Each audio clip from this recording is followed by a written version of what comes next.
Hey, Charles here with Rocky Mountain, and this video is all about rebuilding the internal cartridges on your WP cone valve forks. Now, if you're just doing fork seals on these cone valve forks, go check out our other video. But if you need to replace the internal seals, replace some springs, or even your cone valve, this is exactly where you need to be. We're gonna show you how to do all of that, and you're gonna be saving a lot of money by doing this yourself. So let's go ahead and get started.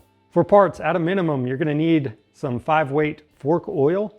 Now, it really depends on why you're going in here, on what parts you need. So you don't always have to replace your fork seals when you're making changes with that inner cartridge. If you do need seals for that cartridge or other parts, you can find that stuff on our website by clicking the link in the description below. To get this done, we're going to be using some special tools. So we've got a fork cap tool. This end's 50 millimeters. This other end is 35. We also have this 3-prong tool for that inner cartridge. And then we've got some shaft clamping tools. So this one right here, we're going to be using the 12 millimeter size. This one, we're using a 27 millimeter size. So this one has the adapter for the 27, but other options, you can find an aluminum one that has a 27 millimeter size built into it, but you want to make sure you have these 2 clamps. Now, other than that, we're going on to common hand tools. So we've got 17 and 24 millimeter combo wrenches. I'm going to be using the Motion Pro torque wrench adapter with the 24. And of course, we've got the 1/4 inch and 3/8 inch torque wrenches. I've also got some needle nose pliers. I've got a Sharpie. The back end of this is going to help me install an O-ring so I don't cut it. I've got a pick, the Racetech clip pick tool, and I'm also going to be using a hot plate to warm up an 11 millimeter deep socket. That's going to help with disassembly. I'm also using a 15 millimeter deep socket. Then we've got a 10 and 17 millimeter normal size sockets. We've got our heat gun. And then as far as chemicals go, we've got our contact cleaner, 6-in-1 penetrating oil, some thread locker, and some seal grease. Now, the items I don't have shown on the bench are gonna be a drain pan and some suspension soft jaws. Now, if you need any special tools or parts for your bike, you can find that stuff on our website by clicking the link in the description below. To start, we're gonna spray the base valve off with some contact cleaner. We'll put the 3-prong tool in the vise, which will help us remove this top nut. Remove the nut and the spring. Just like before, we'll use a pick to transfer all the shims, the piston, and the base washer out of the way while keeping them in order. Next, we'll remove this compression post. We want to make sure it's clean and dry. Then we'll heat up an 11 millimeter deep socket on our hot plate. You want to make sure this thing is nice and hot so we can free up the Loctite on the post. Place your hot socket on the post for a minute, and then we'll use a 15 millimeter deep socket to remove the compression post. These components will be hot, so make sure you safely remove the compression post and the needle and spring assembly. Pop the piston off and remove the spring with that plastic collar. Remove the spring seat, then we'll tap on this to remove the last needle. Now we'll move on to cleaning.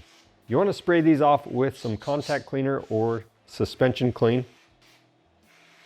Make sure to get in between your shims while keeping them in order.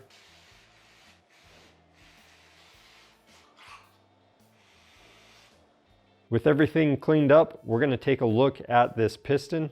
If you had air entering the cartridge, take a look at the outside piston rings as well as the inner O-ring. If you see any damage, get these replaced. To get this off, I'm going to pinch it with my fingers like that and pull it off. I'm just going to make sure this is nice and clean. Then to install the new seal, I'm just going to apply some seal grease to it. We will slide that down into place. Now for the O-ring on the inside, I'm going to use a pick to help remove it. Again, make sure this is clean. Then lube up that new O-ring. And to help get this installed, we're going to use the back of a pen or Sharpie. Now, before we start going back together, I do want to point out that there are some tuning variables with these forks. One of them is going to be this pressure spring.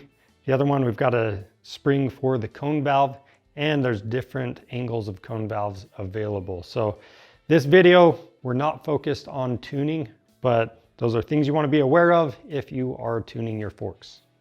As we took everything apart, we want to make sure this jam nut didn't come loose, and that's going to help secure the piston rod to the cap. If for any reason it did, keep in mind the cap should be all the way tightened onto the piston rod first, and then you would want to tighten down the jam nut after that.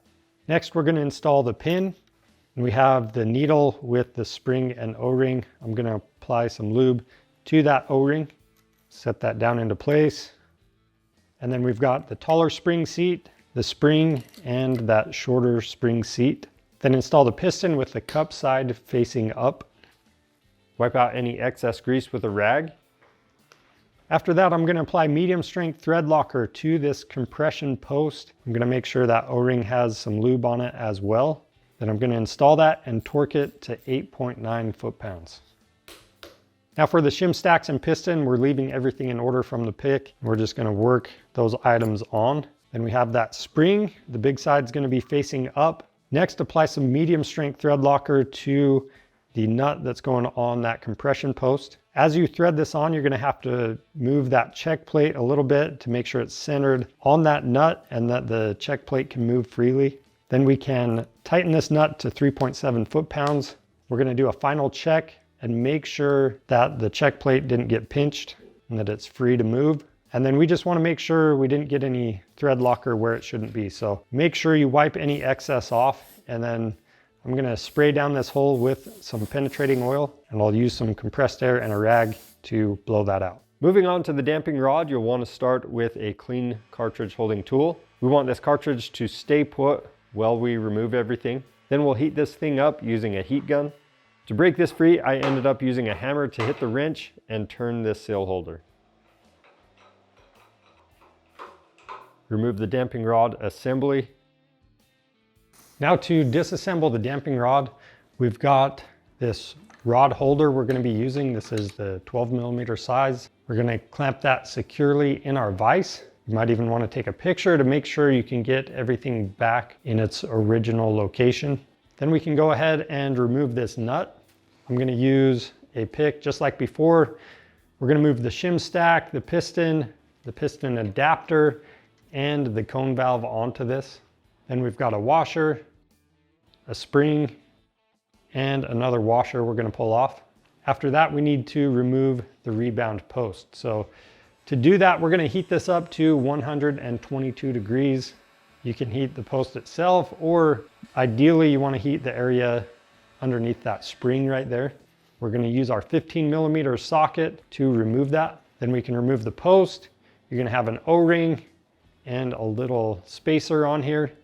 Then we're going to remove this spring and its bushing. We've got this needle. We're going to pull that out along with the spring and O-ring. Then we're going to remove the damping rod from its holder, remove the spring seat and the seal holder, then remove the jam nut from the end. Next, I'm going to remove this seal from the seal holder, and then we're going to clean up all of the parts. As you do this, pay attention. You want to make sure all your O-rings are in good condition, and we're going to take a look at the damping rod and make sure there's no scratches on it. And you also want to look at the piston rings and make sure they aren't worn or damaged as well. If you do need to replace anything, we made it easy to find. Go ahead and click the link in the description for the parts in this video.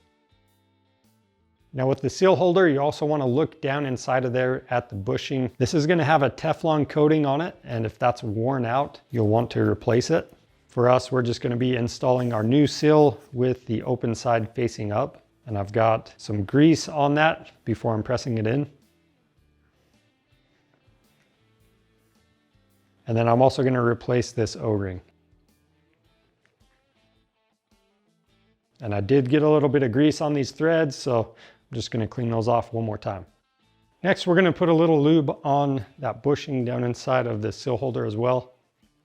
Lube up the damping rod shaft, then we're going to thread on the jam nut. And then from the top, we have that seal holder assembly. We're going to slide that on. Then we have the spring seat. And then you're going to want to clean off any oil or grease from this damping rod shaft. Same thing with the holder. And with those clean, we'll go ahead and clamp the damping rod shaft in the vise. Then we're going to install the spring and spring guide. We have the needle with the spring and O-ring. Make sure you have just a little bit of grease on that O-ring. And then for the rebound post, medium strength thread locker on these threads.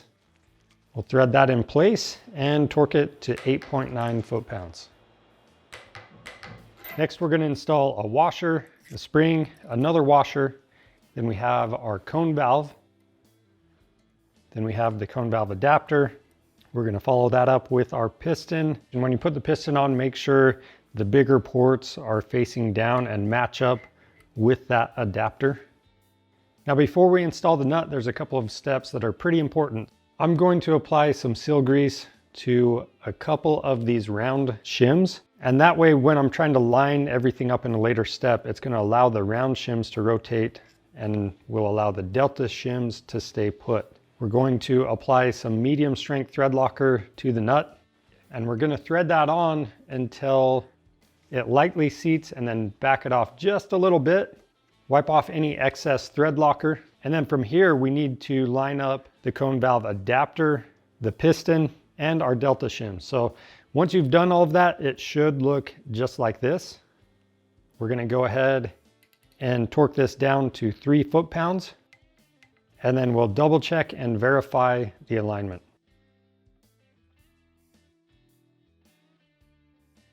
If you haven't cleaned up your cartridge body or spring guide, go ahead and spray those off. Next, we're going to put our cartridge in our cartridge holding tool, and then I'm going to apply just a little bit of medium strength thread locker to that seal holder. I'm going to make sure I have a little bit of lube on this piston O-ring. We'll slide the damping rod in. We'll go ahead and thread that in. And the torque on this is 18.4 foot-pounds. You're going to use your 24 millimeter wrench, and you can just use the wrench to tighten it down. Or if you want to use a torque wrench adapter, you can turn the torque wrench 90 degrees to get an accurate reading. All right, so there you have it. We've got all of the new parts installed on the inner cartridge for the cone valve forks. Now, if you need to know how to finish reassembling your forks, follow us over to the other video. The link will be in the description below. If you need any parts for your cone valve forks, you can find that stuff on our website. We've got those special tools as well. So click the link in the description below. Orders over $75 ship free. And if you want to see more helpful content like this, subscribe to our channel. I'm Charles with Rocky Mountain ATV MC. Thanks for watching.